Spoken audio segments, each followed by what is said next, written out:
औज़ुबिल्लाहिमिनश्शैतानिर्रजीम बिस्मिल्लाहिर्रहमानिर्रहीम। अस्सलामुअलैकुम dear CSS aspirants. आज हम डिस्कस करेंगे, आज का हमारा जो टॉपिक ऑफ डिस्कशन है वो है equitable resource distribution in Pakistan. तो इसकी वजह यह कि पाकिस्तान में जो तरक्की नहीं कर पा रहा, गुर्बत है, या फिर वो हमारे पास इंडस्ट्रियलाइजेशन के पॉजिटिव इम्पैक्ट्स क्यों नहीं आ रहे, हमारी जीडीपी ग्रोथ क्यों नहीं कर रही, इसके पीछे सबसे बड़ी वजह वो है इन इक्विटेबल रिसोर्स डिस्ट्रीब्यूशन पाकिस्तान। तो इसके बारे में फैक्ट नोट कर लें। पाकिस्तान की वफाकी आमदन का 80% सिर्फ 10% ज़िला में आता है, मगर इन्हीं इलाकों को तरक्याती बजट में अपनी आबादी के हिसाब से आधी से भी कम हिस्सा मिलता है। पाकिस्तान की वफाकी आमदन का 80% हिस्सा सिर्फ 10% इजला से आता है, मगर इन्हीं इलाकों को तरक्याती डेवलपमेंट फंड में अपनी आबादी के हिसाब से आधी भी कम हिस्सा मिलता है। ये जो फैक्ट्स हैं महज इकॉनमी की कहानी नहीं, बल्कि पाकिस्तान की सियासी तारीख का सबसे गहरा जख्म है, जो सूबाई महरूमियों को नस्ल दर नस्ल बढ़ाते हैं। इसी को देखते हुए आज हम डिस्कस करेंगे। पहले हम करेंगे एड्रेसिंग हिस्टोरिकल ग्रीवेशंस। जो है हिस्टोरिकल ग्रीवेशन जो हम हैं वो कौन कौन से हैं, उसको हम डिस्कस करेंगे। फिर हम देखेंगे उसको कैसे हम हल कर सकते हैं। तो ये हमारा आज का टॉपिक ऑफ डिस्कशन है। तो इसमें हम आउटलाइन देख लेते हैं कि हमने एक सवाल किस अटेम्प्ट करना है। सबसे पहले हम देखेंगे रूट काजेज सस्टेनिंग ग्रीवेशंस की रूट काजेज क्या है कि ये ख़त्म क्यों नहीं है, और ये सस्टेनिंग होता है जो लगातार आ रही हूँ कि 10 साल पहले भी वही थी, 20 भी वही थी, 20 साल पहले भी वही थी, कि ये ख़त्म क्यों नहीं हो रही, वो डिस्कस करेंगे। नंबर 3 देखेंगे consequences for state and society, और जो स्ट्रेनिंग ग्रेविशंस हैं उसके असरात क्या आ रहे हैं, स्टेट पे और सोसाइटी पे असरात क्या आ रहे हैं, वो डिस्कस करेंगे। उसके साथ फिर legal changes to ensure fair distribution, उस पर हमें क्या चाहिए, कौन कौन सी हमें लीगल कॉन्स्टिट्यूशन में तब्दीली करनी चाहिए कि फेयर डिस्ट्रीब्यूशन कर सकें। उसके बाद देखेंगे fiscal structure to promote equitable outcomes. Fiscal होता है कि हमने अपने बजट में किस तरह स्ट्रक्चर को प्रमोट करना है, कि फिक्सर उसमें तब्दीलियाँ करनी हैं कि हम प्रमोट इक्विटेबल आउटकम एक जैसे हम नजायज हासिल कर सकें। अगर कहना अभी एक फैक्ट है कि 3% इस्लामाबाद में गुर्बत है और 80% थरपारकर में गुर्बत है। तो हमने इस तरह फिजिकल स्ट्रक्चर बजट अपना तरतीब देना है कि हम बराबर की आउटकम ले सकें, कि जितनी गुर्बत इस्लामाबाद में उतनी ही थरपारकर में हो, वो कैसे ले सकते हैं। उसके बाद programmes to reduce regional equality, और ऐसे कौन से प्रोग्राम हमने करेंगे जिससे जो रीजनल इनइक्वालिटी है, यानी जो आपस में पाकिस्तान के अंदर जो है इनइक्वालिटी, उसको ख़त्म कर सकें। तो ये हमारी आउटलाइन है। इसी को मद्देनजर रखते हुए हम आज की वीडियो डिस्कस करेंगे इन टॉपिक्स को। तो हर पॉइंट के साथ मैं आपको इंशाल्लाह फैक्शन फिगर दूंगा, ताकि आपको कहीं से और लेने की जरूरत ना पड़ सके। और ये फैक्शन फिगर सिर्फ इसी एक टॉपिक के लिए नहीं हो सकते, आप इन फैक्शन फिगर को कहीं भी इस्तेमाल कर सकते हैं। आपके पास जब हाथ से लिख लेते हैं तो आपके दिमाग में चल जाता है, जब उसको दो तीन दफ़ा रिवाइज करते हैं तो आप उसको जहाँ भी देखेंगे उसको इसके रिलेटेड टॉपिक आ रहा है या हेडिंग आ रही है तो आप वहाँ वो फैक्शन फिगर लगा सकते हैं। इसके लिए आपको फैक्ट्स बुक लेने की जरूरत नहीं है। तो अभी हम चलते हैं अपने, अगर आप हमारे द लर्नर ग्रुप पर नए हैं तो हमारे चैनल को सब्सक्राइब कर लें और हमारी वीडियो को लाइक करें और अपने दोस्तों के साथ शेयर करें, और कमेंट सेक्शन में बताएं कि आपको वीडियो कैसी लगी, इसको कैसे मज़ीद इम्प्रूव कर सकते हैं, या आपको किस नगले टॉपिक पर वीडियो चाहिए जो इस तरह डिटेल लेक्चर पे मुश्तमिल हो। तो चलते हैं अपने लेक्चर की तरफ। सबसे देखते हैं कि रूट काजेज सस्टेनिंग ग्रीवेशंस के मरकज़ी हुकूमत की पॉलिसियों और हिस्टोरिकल डिसीजंस ने वसाइल की मसावी तकसीम को मुसलसल मुखर किया है। तो इसके पहले में सबसे पहला जो पॉइंट है वो है centralise control over natural resources. Centralise control over natural resources, कुदरती वसाइल पर आइनी तौर पर सूबों का हक है, मगर गैस, मादनियात और डैमों के फैसले ज़्यादातर मरकज़ करता है। कि गैस, मिनरल्स और डैमों पर जो है वो हक तो सूबों का है, लेकिन ज़्यादा फैसले सेंटर करता है, यानी मरकज़ करता है, जिससे सूबाई माशत जो मुआशी इकॉनमी है, यानी जो सूबाई इकॉनमी है वो कमज़ोर और अदम एतमाद शदीद है, और उनमें अदम इत्मीनान पैदा होता है। वो कहते हैं कि हक हमारा लेकिन फैसले उधर से आ रहे हैं, तो उसके दरमियान वो अदम एतमाद होता है।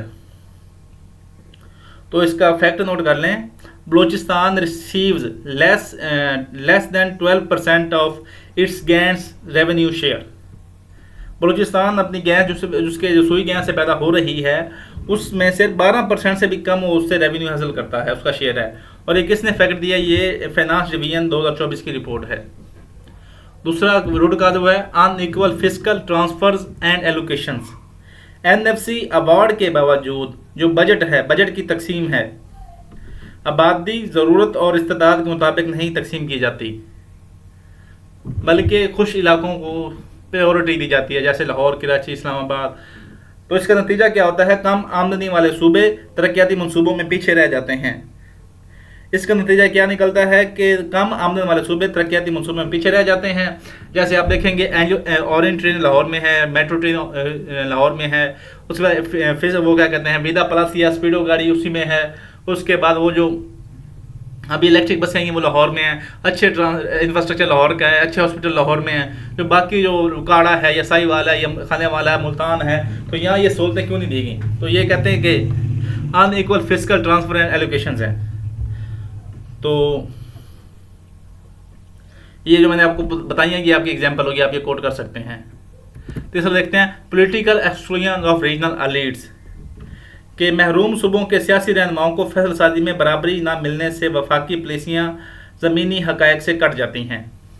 जो रीजनल एलिट्स होते हैं, MN MPA होते हैं, उनको अलहदा किया जाता है, उनको कट कर दिया जाता है। उनको जो फैसले होते हैं जब बजट पेश किया जा रहा होता है तो उनसे डिस्कस नहीं किया जाता, जिसकी वजह से उनके जो वो अपनी जो है वो बता नहीं सकते कि हमें काम बजट की ज़रूरत है कि कहीं नहीं है, जिससे अलहदगी पसंद रुझानात को तकवीत मिलती है।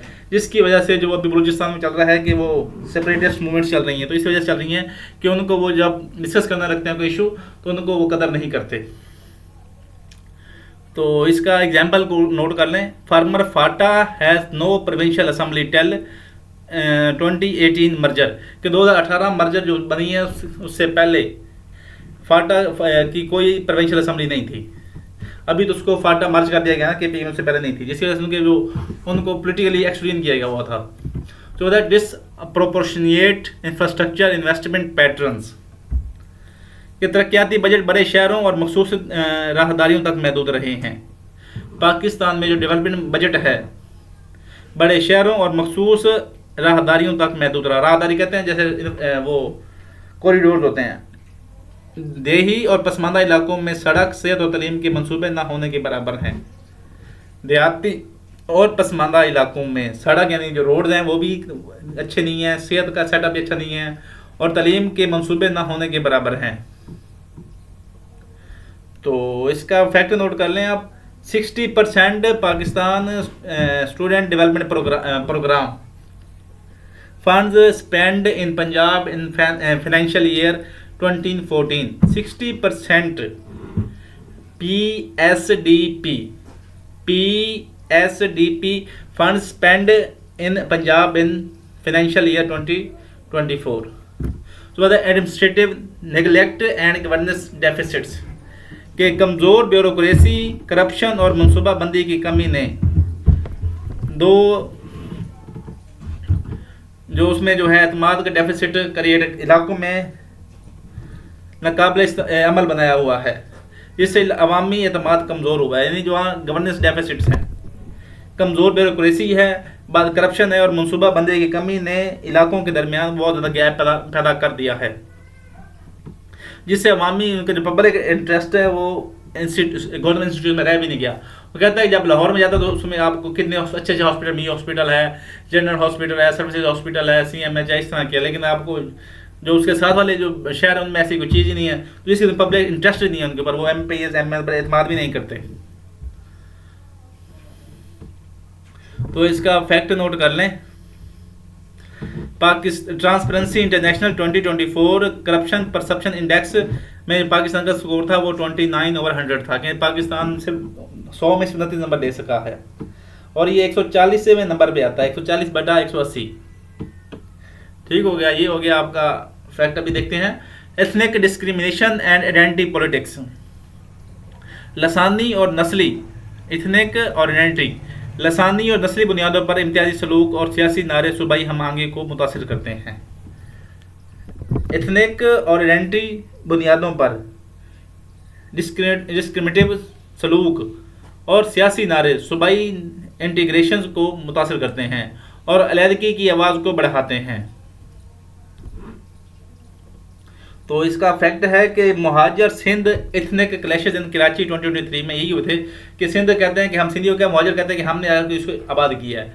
तो ये इनमें जो क्लैश चलता रहता है, और जो सिंधियों का इलाका है, यानी जो वो सिंधियों का इलाका है वो लेस डेवलप है और मुहाजिरों का डेवलप अच्छा है, तो इसकी वजह से वो उनमें गैप्स पैदा होते हैं। तो ये क्या है कि इनको प्रॉपर ये जो 6 वजूहात की बिना पे उनको वो प्रॉपर वो नहीं दिया जा रहा, यानी proper distribution, equal distribution resources नहीं हो रही।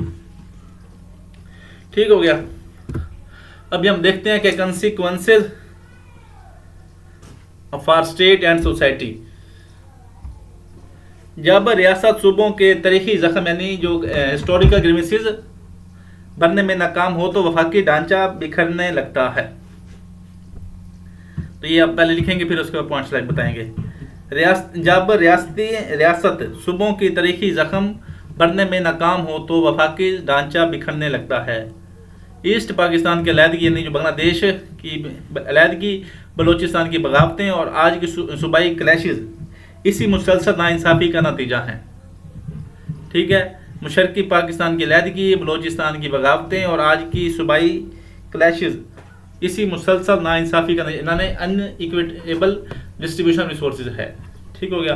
तो सबसे पहला जो इम्पैक्ट आता है वो आता है increase local insurgency and unrest, नाइंसाफ़ी और माशी एक्सप्लॉयटेशन इंसर्जेंट्स ग्रुप्स को बगावत, एहतजाज और अलहदगी पसंद तरीकों को जन्म देता है जो कौमी सलामी के लिए बराह रास्त खतरा है।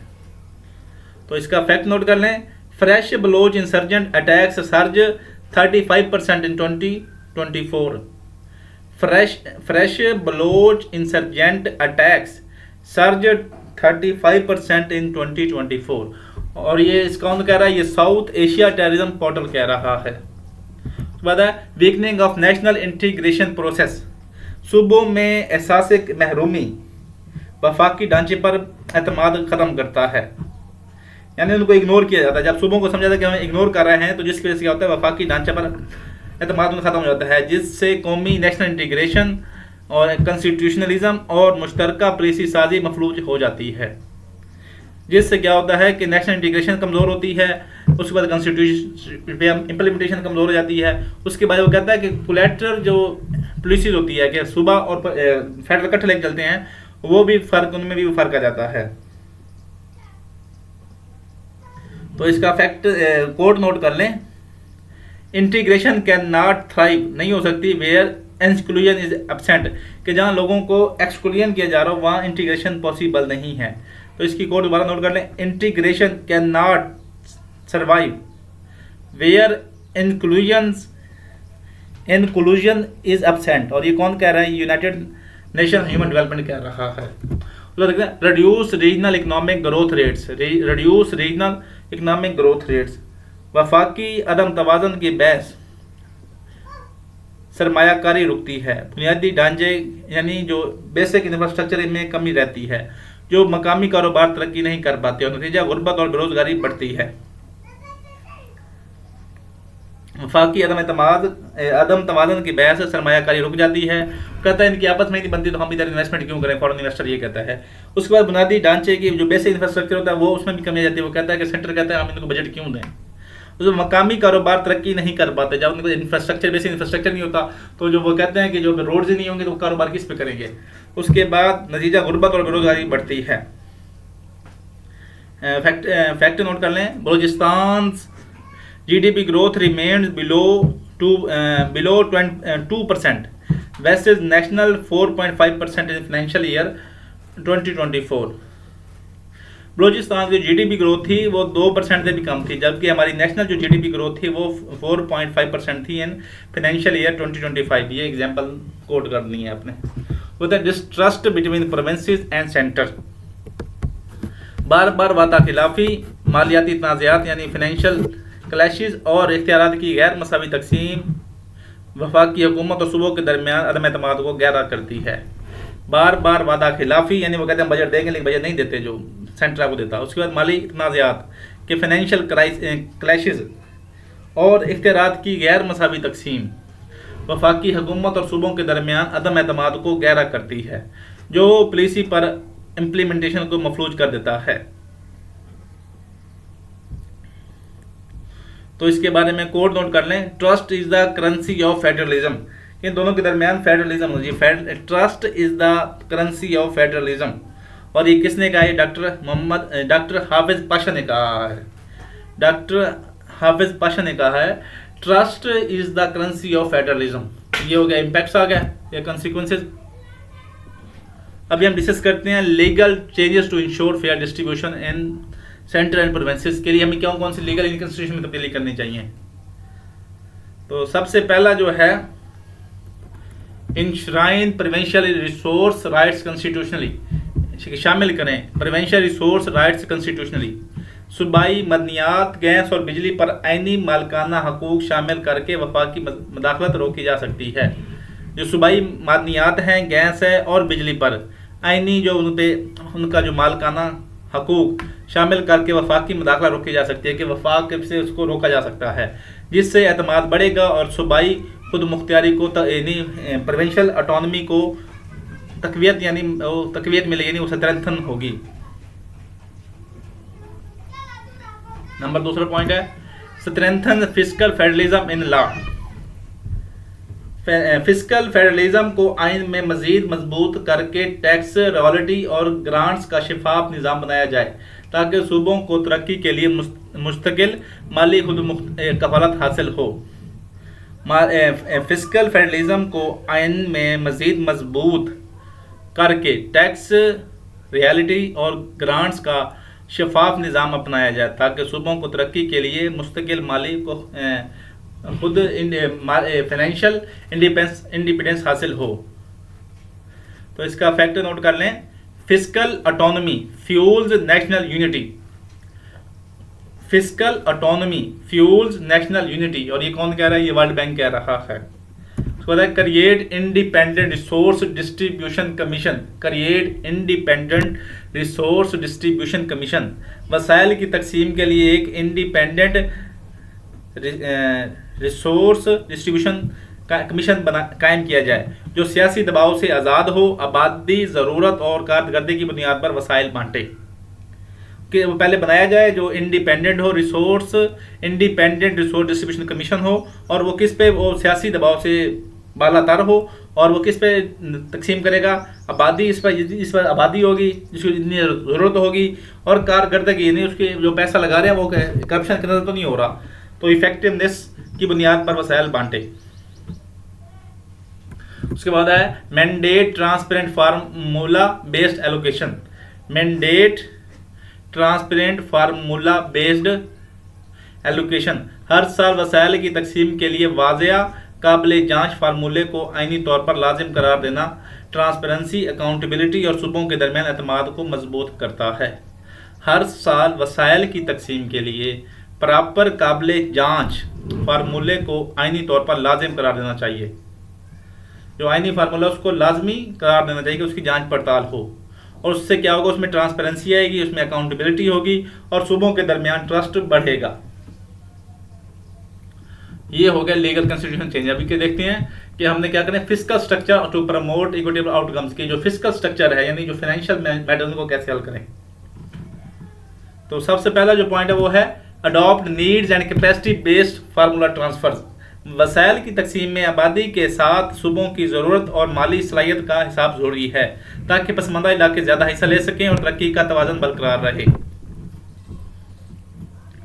वसाइल की तकसीम में आबादी के साथ सूबों की ज़रूरत और माली सलाहियत का हिसाब ज़रूरी है ताकि पसमानदा इलाके ज़्यादा हिस्सा ले सकें और तरक्की का तवाज़ुन बहाल रहे। तो इसका फैक्ट नोट कर लें। IMF 2024 notes Pakistan poorest 25 district receives less than 10% federal transfer, यानी जो बजट है वो 10% होता है। लेस देन 25 डिस्ट्रिक्ट हैं जो गरीब हैं, ऑलरेडी गरीब हैं, उनको 10% से भी ज़्यादा कम जो है वो दिया जाता है, वो बजट दिया जाता है। तो इसको हल करना चाहिए।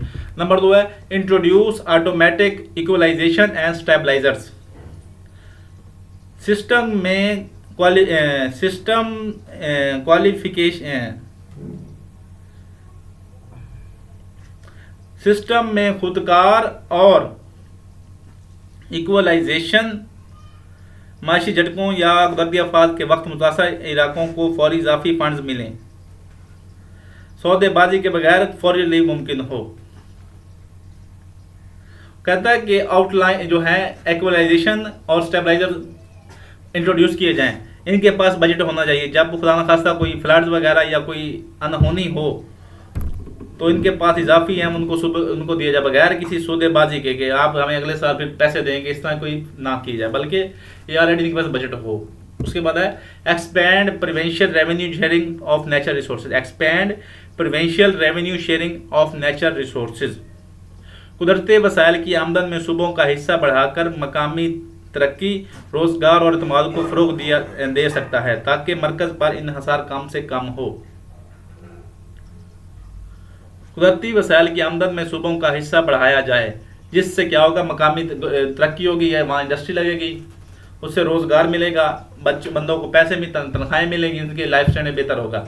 और जो सूबों का है वो उसका फेडरल पर एतमाद बढ़ेगा और इस पर जो हम हर साल सूबे वाले पहुँच जाते हैं, हमें बजट दो, हमें लोन दो, तो वो भी उससे इन्हिसार कम हो जाएगा। Strengthen conditional grants for poor district. Strengthen conditional grants for poor district. गरीब इजला के लिए ट्रांसपेरेंट और इफेक्टिवनेस पर मबनी ग्रांट्स का निज़ाम मजबूत किया जाए ताकि तालीम, सेहत और बुनियादी बेसिक स्ट्रक्चर की सहूलियत यकसा मैसर हों। गरीब इजला के लिए ट्रांसपेरेंट और इफेक्टिवनेस पर मबनी ग्रांट्स का निज़ाम मजबूत किया जाए ताकि तालीम, सेहत और बेसिक इंफ्रास्ट्रक्चर की सहूलियात यकसा मैसर हों तमाम जिला में। Targeted conditional grants break cycle of poverty. Code note कर लें, targeted conditional grants break cycle of poverty. तो ये कौन कह रहा है? ये वर्ल्ड बैंक कह रहा है। तो अब हम देखते हैं programmes to reduce poverty, regional inequality, ऐसे प्रोग्राम शुरू किए जाएं। तो सबसे पहला जो है वो है prioritise rural infrastructure and connectivity projects. तो इसके बारे में मेरा दोस्त कहता था कि जो सड़कें शहरों से देहात से शहरों की तरफ जाती हैं तो वो क्या शहरों से देहात की तरफ नहीं आ सकती। तो इसकी वो मिसाल ये थी कि जो इंडस्ट्री हम शहरों में लग रही है वो क्या देहातों में नहीं लग सकती। जब देहातों में लगेगी तो रश भी कम होगा और उससे गरीबों बंदों को जॉब्स मिलेगी और जो हम कह रहे हैं अर्बनाइजेशन बहुत तेज़ हो रही है वो भी रुक जाएगी। तो वो कहता है कि क्या सेटअप है, prioritise rural infrastructure and connectivity projects. देहाती सड़कों, पुलों और डिजिटल कनेक्टिविटी को तरजीह देने से मंडियों तक, जो मार्केट्स तक रसाई, रोजगार में इजाफा और सूबाई यकजहती में इजाफा मुमकिन है, जो पसमानदा इलाकों की माशी तरक्की की बुनियाद फराहम करता है। तो इसका फैक्ट नोट कर लें, only 36% of Pakistan rural population has all weather road access. Only 36% of Pakistan's rural population has all weather roads access. कि 36% देहाती हैं उनको ऑल वेदर रोड्स मिलते हैं, वरना वो उनमें जब बारिश आ जाए तो वो कहते हैं कीचड़ कीचड़ हो जाता है। इस तरह के हालात हैं रोड के। दूसरा है expand primary health and education facilities. बुनियादी सेहत और मियारी तालीम की फराहमी पसमानदा इलाकों में इंसानी ह्यूमन कैपिटल को मजबूत बनाती है, जिससे लिटरेसी रेट बढ़ता है और बीमारी कम होकर तरक्की की रफ्तार तेज़ करती है। बुनियादी बेसिक सेहत और स्टैंडर्ड तालीम की फराहमी पसमानदा इलाकों में ह्यूमन कैपिटल को मजबूत करती है, जिससे लिटरेसी रेट भी बढ़ता है और बीमारी की शरह कम होती है। जब कोई बंदा स्किलफुल भी हो और बीमार भी ना हो तो वो तरक्की की जो कौम की तरक्की की रफ्तार को तेज़ कर देता है। तो इसके बारे में कोड नोट कर लें, health and education are the twin engines of equitable growth. Health and education are the twin engines of the equitable growth. और ये कौन कह रहा है? यूएनडीपी कह रहा है। उसके बाद है support small holder agriculture and livelihood programmes. छोटे किसानों के लिए जदीद एग्रीकल्चर टेक्नोलॉजी, सब्सिडी और माइक्रो फाइनेंस प्रोग्राम गुर्बत कम करने, खुराक की जो हमारी फूड सिक्योरिटी को कम करने और लोकल जो हैं इकोनॉमी को एक्टिव करने में मददगार साबित होते हैं। कहता है छोटे किसानों के लिए जदीद एग्रीकल्चर टेक्नोलॉजी, सब्सिडी और माइक्रो फाइनेंस प्रोग्राम गुर्बत कम करते हैं, खुराक की जो फूड इनसिक्योरिटी है उसको कम करके फूड सिक्योरिटी का ले जाते हैं और जो लोकल इकॉनमी है उसको भी एक्टिव रखते हैं।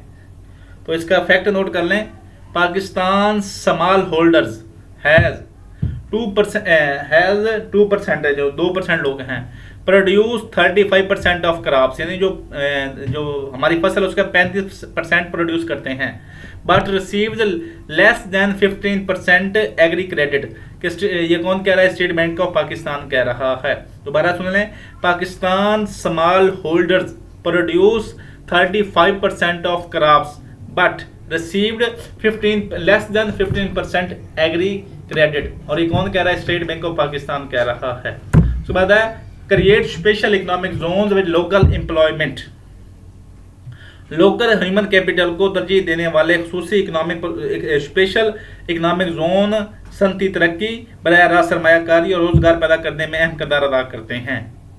लोकल ह्यूमन कैपिटल को तरजीह देने वाले स्पेशल इकोनॉमिक जोन्स सनती तरक्की, बराह रास्त सरमायाकारी और बेरोजगारी पैदा करने में अहम किरदार अदा करते हैं, जिससे इलाकाई अदम मसावत कम होती है, जिसकी वजह से इलाकाई अदम जो रीजनल इनइक्वालिटी है वो कम होती है।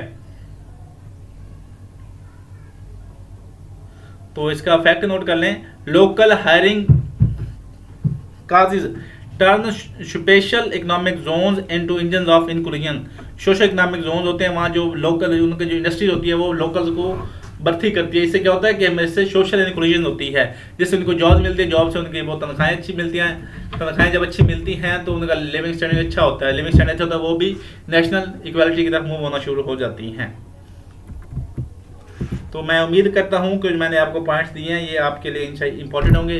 तो ये था कि पाकिस्तान में जो सदियों से जो इनक्यूबेटर रिसोर्सेज आ रहे हैं, जिससे पाकिस्तान की नेशनल इंटीग्रेशन और जो सेपरेटिव मूवमेंट्स चल रही हैं उनको कैसे हल किया जा सकता है। इनमें से मैंने आपको 12 पॉइंट, इनमें से कोई पहले मैंने आपको काजे बताए हैं, उसके इम्पैक्ट्स बताए हैं, फिर मैंने आपको कोई से 12 से 13 पॉइंट्स बताए हैं वे फॉरवर्ड के या सोल्यूशंस के। उनमें से कोई आपने 6 से 7 आपने आंसर में देने हैं। तो इंशाल्लाह 15 नंबर पक्के हो जाएंगे क्वेश्चन में। तो अगर आपको वीडियो पसंद आई हो तो इसको लाइक करें और इसको शेयर करें। तो भाई यहाँ तक वीडियो देखने के लिए शुक्रिया। वस्सलाम।